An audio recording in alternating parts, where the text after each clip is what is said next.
YouTubers,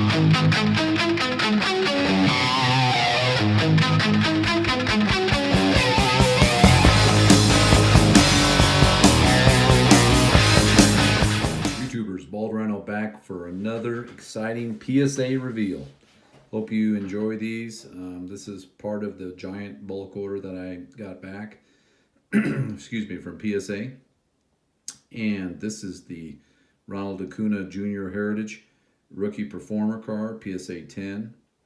He won the award, and so he'll be the first card in the new 2019 Topps, which I thought was interesting. There you go. Here is a 1997 score board, Barry Bonds Players Club PSA 10. What's interesting about this PSA reveal, I think you'll enjoy it because it's a lot of diversity, a lot of interesting things. Hope you like it. The third card is in honor of Rockavelli, who always feels like he's got to throw some stuff in there that's really interesting, football, basketball, but this is the 91 Flair Larry Bird. Really thought it had a chance for 10, but as Baseball Card Babe mentioned, it's the PSA's just been really hard lately. So grateful for 9s and 10s, I guess. The next one is I'm really happy with was the Stadium Club Ohtani Power Zone PSA 10. Just a tough card to get in a 10, at least what I found, and a real beaut. And then in the same vein as that card, another one that's really I'm happy with is this unbelievable, sorry about all the glare, but that's the 2018 Topps Archived Ohtani. That's a gorgeous card. Tough to get centered properly for the 10 too. Then we have just a beauty. I love these silk cloth frame cards. But this is the Allen and Ginter Johnny Bench. I just adore this card. And it's 2 of 10 right there. But it's you know, I'm a Johnny Bench collector and I just love it. And then surprisingly, this is a tough card to get centered. This is the Topps excuse me, Mike Trout Topps Archives 10. Nice looking card of the modern day Mickey Mantle. Another PSA 10 with Trout. I'm kind of like Elite Co 3 mentioned. You kind of, if you have one card or one player that you can slab with confidence, would probably be Trout. And so there's 2017 Topps Memorable Moments. And then one of my favorite recent series in the Chrome update was the International Affair. I just thought those cards were great. So here's the PSA 10 of the Trout. Sorry about all the glare there.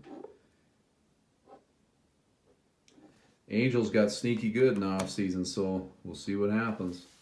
Here's an Ohtani Stadium Club, PSA 10, Special Forces, another great insert card.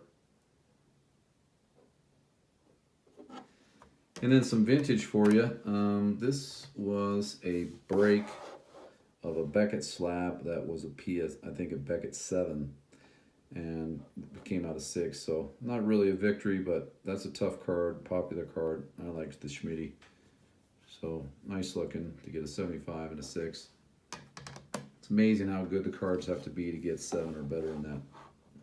Here's a 18 Heritage Ronald Acuna Jr. Now and Then PSA 10. MLB Network or News had a great article on the best, I guess, prospects of all time, and Guerrero Jr. sure is considered one of the best hitters of all time, or prospects of all time. So that's really, wish I had more of his cards. But here's the Bowman Chrome Ricky Henderson National Convention. I got very few centered cards on that trip. I just had to do this one because I love it and it's Ricky. And then my love affair with Joe Morgan and pulling really good cards continues. This is the 17 Topps Joe Morgan. This was out of a rack pack or some crazy thing, but this is the red 4 of 10. And, you know, big red machine. Are you kidding? PSA 10. I love that card. There's a little bit of a disappointment, but you're not going to get a 10. this is the Edgar Martinez. I looked and looked and looked at this thing, and centering's perfect. It was pack pulled. So, PSA 9 to the new Hall of Famer. And then more of that. I even had a friend of mine who is kind of younger eyes and just an incredible talent for picking PSA 10s, and he can't find out what's wrong with that card. So it's a PSA 9 and the Bowman 89 Mike Schmidt. This one was really awesome. Is the Finest Refractor, the reprint PSA 10. I pulled the plastic off of this because I just really wanted that card without the stuff on it, and man, I got lucky. It's bold to pull it sometimes because it usually damages the card because it's been on there for so long. But sometimes you get lucky. And then I really feel Goldschmidt's going to be a Hall of Famer. So I went ahead, and this is shocking, but had a whole bunch of these 2011 Bowman draft cards, and every one of them came back 9 except the Trout, and I'll share that later. It's just amazing how PSA works. They do look at those pop reports. They absolutely do. So that's a beauty, though. One of the better ones. And then 2 vintage cards you might like. These are from old-time collections of mine. The 73 Topps Nolan Ryan. What's amazing about that is it got a 6 with no qualifier, and it is so off-center. So the 6 really isn't that bad, considering I would think it's 6 off-center or miscut or whatever, but pretty amazing. So that was actually quite a good grade for that card, I think. And then lastly, the last card for Ted Williams, the 72 Topps, came back a 5. And I actually think this is in better shape than the Nolan Ryan before. So, hey, I appreciate all the subscribers, likes, and comments. You take care.